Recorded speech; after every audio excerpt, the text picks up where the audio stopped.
लिंगराज महाप्रभु एकाम्र राजा charitable trust आनुकूल्य Ekamra राजा गणेश पूजा बढ़ेबा छकस्थित देवी मंडपरे सांबादिक सम्मिलनी अनुष्ठित हो जाइछि।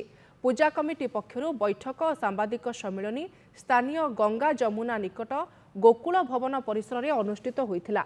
श्रीलिंगराजंक अंगलागी सेवक बड़ू सेवक माने महाप्रभुंक आज्ञामाल आनी विधि मुताबक पूजा कार्य कराजिबो। गणेश पूजा दिन 15,000 लोकंक पई प्रसाद बंटन 1,000 लोकंक पई चारा बंटन कराजिबा सह संध्यारे भजन समारोह कराजिबो।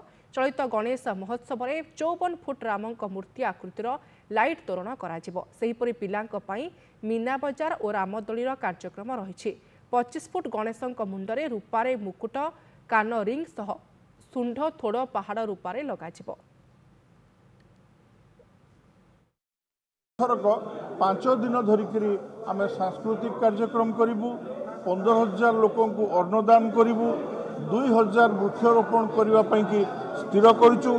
ता सहित समाज में प्रतिष्ठित लाभ करथिबा आम स्थानीय अंचलर विभिन्न व्यक्ति को एकाम्र राजा सम्मान रे सम्मानित करने की निष्पत्ति करूँ।